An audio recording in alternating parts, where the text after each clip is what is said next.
मेरा नाम रवि है। मैं दिल्ली शहर का रहने वाला हूँ। मेरे पापा का बहुत बड़ा बिजनेस था जो अब उनके मरने के बाद मैंने संभाला हुआ है। मैं एक दिन ऑफिस से निकला।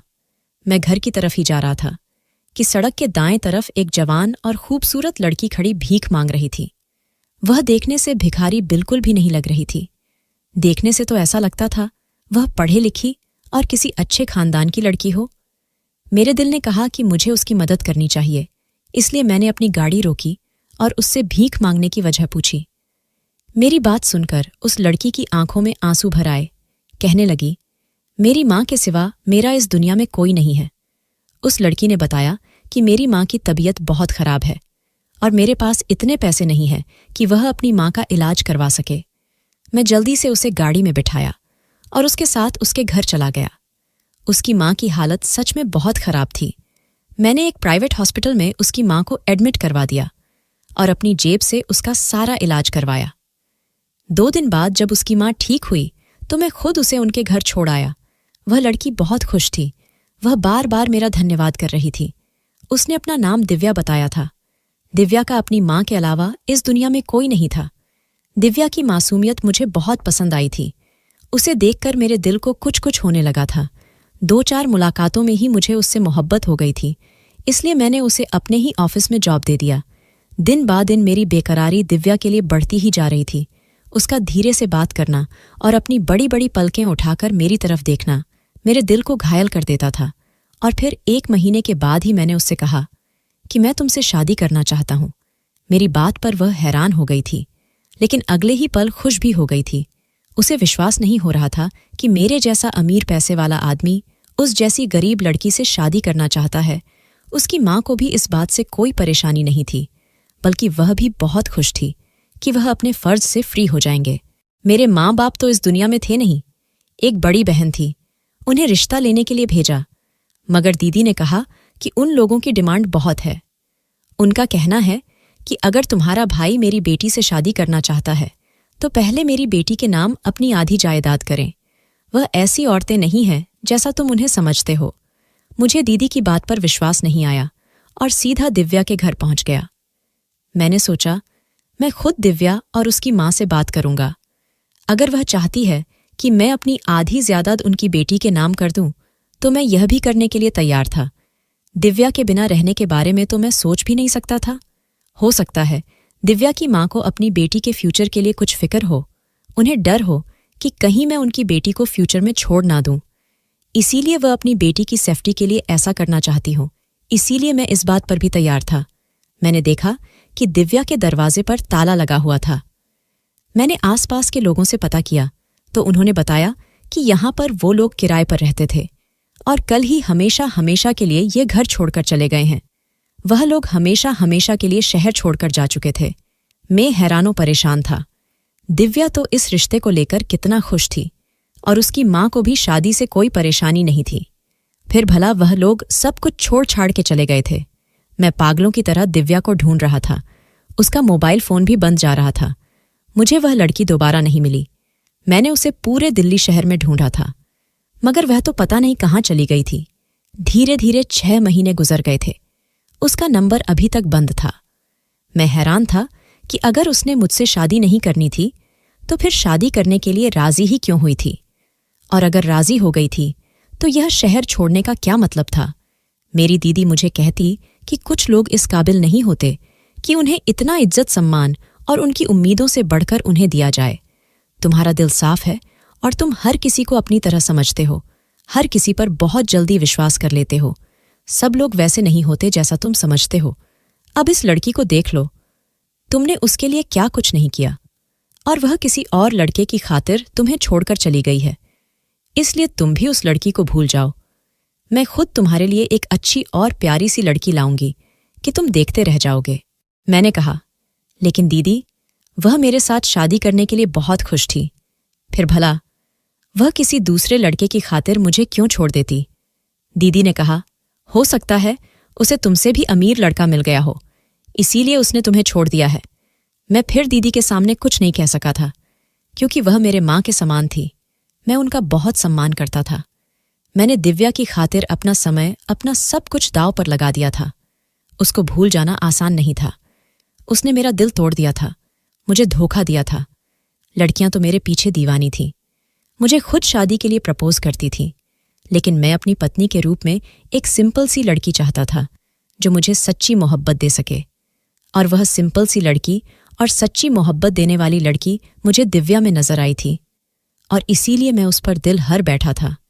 मैंने दिव्या को तलाश करने में जमीन आसमान यहां से वहां कर दिए, पर न जाने वह दुनिया के किस कोने में छुप गई थी। समय गुजरता रहा और 2 साल गुजर गए, जब दीदी ने एक दिन कह दिया, अब मैं तुम्हारी शादी करके रहूंगी। आखिर कब तक जाने वाले का दुख मनाते रहोगे? जिन्हें साथ निभाना हो वो बीच रास्ते में छोड़कर नहीं जाया करते। मैं और तुम्हारे जीजू सिर्फ तुम्हारी वजह से इस घर में रहते हैं। अब शादी कर लो ताकि मैं भी अपने घर जा सकूं। आखिर कब तक यहां पड़ी रहूंगी? मेरी दीदी और उनके पति इसी घर में रहते थे। वह मेरी सौतेली बहन थी, पर फिर भी मेरा बहुत ख्याल रखती थी। उन्होंने जिंदगी के हर मोड़ पर मेरा साथ दिया था। मेरे पापा ने 2 शादियां की थी। एक शादी अपने घर वालों की मर्जी से और दूसरी शादी खुद अपनी पसंद से की थी। पापा की पहली पत्नी से एक बेटी थी जो मेरी दीदी है, और वह मुझसे 8 साल बड़ी है। और मैं दूसरी पत्नी से था जिससे पापा ने पसंद की शादी की थी। और जिस दिन पापा मेरी माँ को अपने घर लेकर आए थे तब मैं 2 साल का था। पहले तो दादा ने पापा का बहुत विरोध किया था, मगर जब देखा कि मेरी माँ ने उन्हें इस घर का वारिस दिया है तो उन्होंने मेरी माँ को स्वीकार कर लिया था। और फिर मैं और मेरी माँ वहीं रहने लगे। जैसे जैसे मैं बड़ा होता गया मुझे अपने खानदान वालों से प्यार मिलता गया। दादा दादी, पापा, बुआ सब मुझे बहुत प्यार करते थे, पर मेरी दीदी मुझसे बहुत चिढ़ा करती थी। वह कहती कि तुम तो बहुत मनहूस हो, जब से आए हो मुझसे ज्यादा सब तुम्हें प्यार करते हैं। तुम्हारे आते ही सबने मुझे इग्नोर करना शुरू कर दिया है। दीदी मुझे मारा भी करती थी तो मैं पापा से शिकायत लगाया करता था, और पापा कहते कि तुम दोनों बहन भाई हो, बस माँ अलग अलग है तो क्या हुआ, मगर तुम दोनों मेरी ही औलाद हो। अगर ऐसे लड़ते रहे तो सब क्या कहेंगे कि दोनों बच्चे कितने बदतमीज हैं। मैं पापा से कहता कि मैं दीदी से नहीं लड़ता, वही मुझसे झगड़ा करती है। और मेरी माँ भी मुझे यही कहती थी कि कोई भी औरत चाहे वह घर के अंदर हो या घर के बाहर, उसका हर हाल में सामान करना चाहिए, और तुम्हारी दीदी तुमसे बड़ी है। कभी कुछ कह दे तो चुपचाप उसका कहना मान लेना, और कभी उससे बहस मत करना। अच्छे बच्चों की यही निशानी होती है। बहनें तो बहुत प्यार करने वाली होती है। मम्मी की नसीहत सुनकर मैं दीदी से सॉरी बोल देता था और कहता कि ठीक है दीदी, अब मैं आपकी सारी बातें मानूंगा। मेरी यह बात सुनकर पापा प्यार से मेरा माथा चूम लेते थे और दीदी पांव पटकती हुई कमरे से चली जाती थी। धीरे धीरे मैं बड़ा होता गया, और जब एक दिन माँ सीढ़ियों से गिरी और उनके सर पर गहरी चोट लगी, जिससे वह 2 दिन सांस तो लेती रही, मगर तीसरे दिन वह मुझे छोड़कर इस दुनिया से चली गई। मैं उस समय 11 साल का हो चुका था। मुझे ऐसा लगता कि जैसे मौत ने मेरे घर का रास्ता देख लिया है, क्योंकि अगले 2 सालों में दादा और दादी भी चले गए थे। इन 3 मौतों से पापा बिल्कुल टूट के रह गए थे। अब वह मेरा पहले से भी ज्यादा ख्याल रखने लगे थे, और मेरी बड़ी माँ से कहते कि अब घर को संभालना तुम्हारी जिम्मेदारी है। वह पापा के सामने मुझे बहुत प्यार से बात करती, और जब पापा कमरे से चले जाते हैं तो मुझसे कहती कि तुम मेरी सौतन की औलाद हो, अपनी माँ के साथ ही मर जाते तो अच्छा होता। जिस दिन से तुम माँ और बेटा हमारे घर में आए हो, हमारे घर को नजर लग गया है।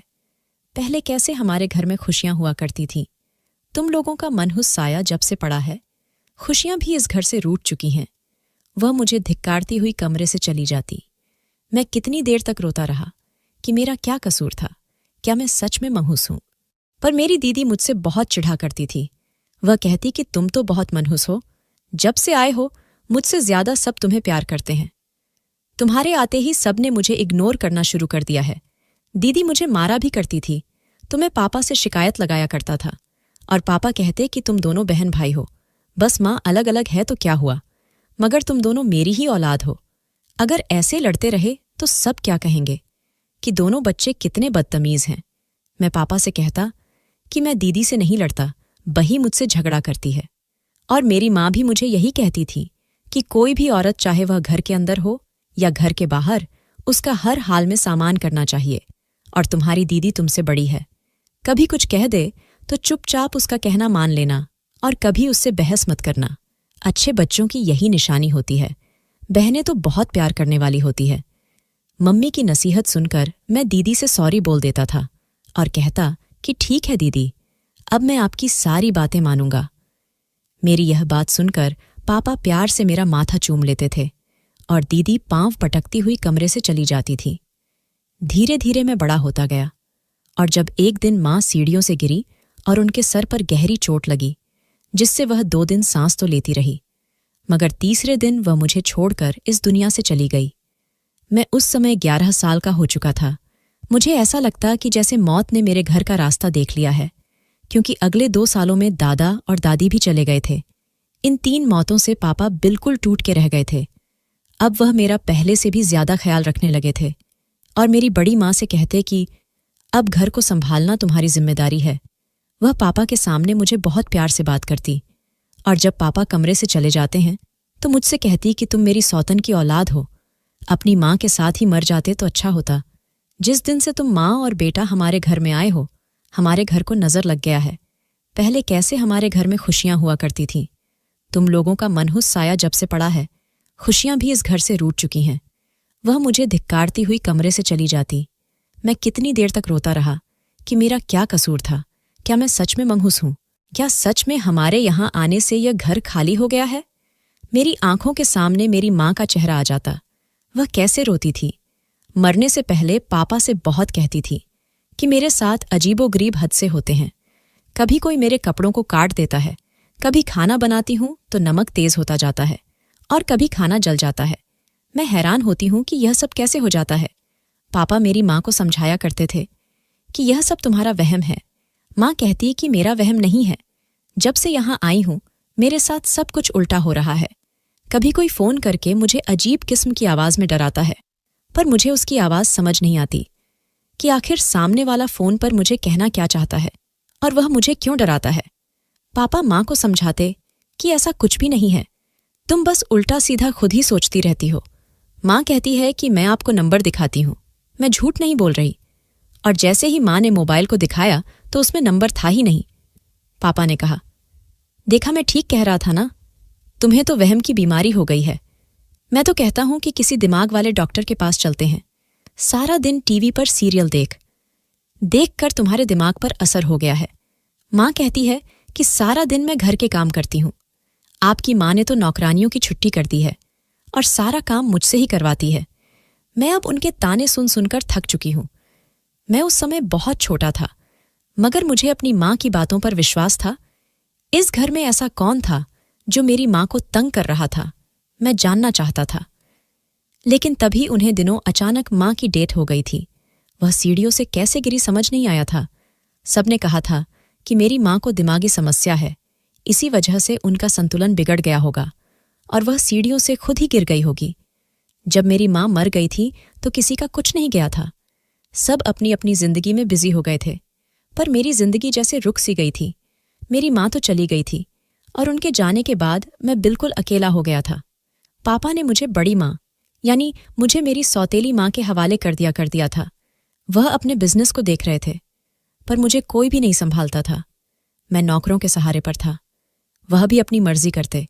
उनको भी कोई नहीं पूछता था कि रवि को खाना खिलाया या नहीं, रवि को स्कूल भेजा या नहीं, उसे होमवर्क कराया या नहीं। किसी को कोई मतलब नहीं था। नौकर भी अपनी मनमानी करते, जब चाहते खाना दे देते, जब चाहते ना देते। मैं भूखा उनके पीछे पीछे रोता हुआ फिरता रहता था। एक बच्चा जिसकी माँ नहीं थी, उसका कोई भी नहीं था। जिस दिन मेरी माँ इस दुनिया से गई थी, उसी दिन मेरी खुशियां भी उन्हीं के साथ चली गई थीं। मैं स्कूल से कॉलेज में पहुंच चुका था जब दीदी की शादी हुई, और शादी के बाद भी वह यहीं रहने लगी थी, क्योंकि बड़ी माँ अपनी आंखों से उन्हें दूर नहीं करना चाहती थी। और फिर एक दिन रोड एक्सीडेंट में पापा और बड़ी माँ की भी डेथ हो गई। वह दोनों एक रिश्तेदार की शादी में जा रहे थे कि गाड़ी की टक्कर एक बस से हो गई और दोनों ने मौके पर ही दम तोड़ दिया। और फिर उसके बाद सब कुछ मेरी दीदी और मेरे जीजा ने संभाल लिया। पापा के वकील ने बताया कि मेरे पापा पहले ही सब कुछ मेरे नाम कर चुके हैं और मेरी माँ इकलौती थी। उनका सब कुछ पहले से ही मेरे नाम पर था। दीदी को पापा ने शादी के समय उनका हक दे दिया था, लेकिन इस बात का मुझे नहीं पता था। दीदी सदमे में थी। लेकिन मैं उनका बहुत ख्याल रखता। और फिर धीरे धीरे दीदी का व्यवहार मेरे साथ ठीक हो गया। दीदी के अच्छे व्यवहार से मैं बहुत खुश था। दुनिया में मेरा था ही कौन। दीदी से प्यार मिला तो जिंदगी में जैसे खुशी की लहर दौड़ गई थी। दीदी कहती कि बड़ी बहनें भी मां की जगह होती हैं, कभी खुद को अकेला मत समझना। मैं बहुत खुश हो गया था। अब मैं अपनी पढ़ाई भी अच्छे से जारी रख सकता था। एक दिन दीदी ने कहा कि जब तक तुम्हारी शादी नहीं हो जाती, मैं और तुम्हारे जीजा यही रहेंगे। अब माँ बाप के बाद मेरा तुम्हारे अलावा कोई नहीं है। मैंने कहा, दीदी, आपको कभी भी कहीं जाने की जरूरत नहीं है, आप हमेशा यही रहे। तब दीदी ने कहा कि क्या पता कल को तुम्हारी पत्नी आ जाए, वह मुझे इस घर में सहन ना करें, तो फिर मैं कहाँ जाऊंगी? मेरे ससुराल वाले क्या बोलेंगे कि इतने साल जिस भाई के घर में रही, उसी ने अब घर से निकाल दिया, तो तुम ऐसा करो, घर मेरे नाम कर दो। मैंने कहा, दीदी, यह कौन सी बड़ी बात है? यह घर जितना मेरा है उतना ही आपका ही है। मैं ये घर आपके नाम कर दूंगा। मेरी बात सुनकर दीदी बहुत खुश हुई। समय गुजरता गया। मैं अपनी पढ़ाई पूरी की और फिर ऑफिस जाने लगा और पापा का बिजनेस संभाल लिया। और फिर दीदी ने अपनी पसंद से मेरी शादी एक लड़की से कर दी। शादी की रात जैसे ही मैं कमरे में पहुंचा, मेरी पत्नी की तबीयत खराब हो गई। मैं जल्दी से उसे लेकर अस्पताल पहुंचा, लेकिन वह मर चुकी थी। मेरे सास ससुर भी वही अस्पताल आ गए थे। उन्होंने पुलिस बुला ली और मुझ पर इल्जाम लगा दिया कि मैंने ही उनकी बेटी को मारा है। मेरे ससुर ने मुझे एक थप्पड़ मारा और मुझे पुलिस पकड़ कर ले गई। बड़ी मुश्किल से 3 महीने के बाद मेरे जीजा ने मुझे जेल से छुड़वाया। धीरे धीरे मैं इस हादसे को भूल गया था। हालांकि इसे भूलने में मुझे काफी समय लग गया था। और फिर जिंदगी धीरे धीरे रूटीन पर आ गई थी। और फिर मुझे दिव्या मिली। मुझे उससे मोहब्बत हो गई थी, मगर फिर अचानक से वह भी गायब हो गई। मैं उसकी मोहब्बत में दीवाना हो गया था। उसे दिन रात दीवानों की तरह ढूंढा, लेकिन वह मुझे नहीं मिली। दिव्या के जाने से मैं बिल्कुल टूट गया था। अब तो मुझे लगने लगा कि सच में मैं मनहूस हूं, जो सबकी खुशियों को खा जाता हूं। दीदी ने मुझे बहुत समझाया कि दिव्या को भूल जाओ, वो बहुत धोखेबाज और लालची लड़की थी। मैं तुम्हारे लिए दिव्या से भी अच्छी लड़की लेकर आऊंगी और तुम्हारी पत्नी बनाऊंगी। देखना, वह तुम्हें बहुत प्यार देगी और तुम्हारी जिंदगी स्वर्ग हो जाएगी। मैं भी धीरे धीरे दिव्या को भुलाने की कोशिश करने लगा था। दीदी ने मेरा ऐसे में बहुत साथ लिया दिया था। उन्होंने मुझे बहुत संभाला था। धीरे धीरे जिंदगी रूटीन पर आने लगी थी। और फिर दीदी के जिद पर मैंने दूसरी शादी उनकी एक दोस्त की बेटी से कर ली। मगर हैरत की बात थी कि शादी की रात मेरी दूसरी पत्नी भी मर गई। मैं बहुत दुखी था, क्योंकि यह दूसरी बार था। अब तो कोई भी लड़की मुझसे शादी करने के लिए राजी नहीं थी। और मैंने भी दीदी से साफ साफ कह दिया कि मुझे शादी ही नहीं करनी है, बल्कि मैं यह देश छोड़कर यहां से जा रहा हूं। दीदी ने रोना शुरू कर दिया। कहने लगी कि तुम चले गए तो मेरा क्या होगा? मेरा एक ही तो भाई है और तुम भी मुझे छोड़कर जा रहे हो। लेकिन अब मैं अपनी जिंदगी से तंग आ चुका था। 30 साल की उम्र में ही मैं बहुत कुछ देख और सह लिया था।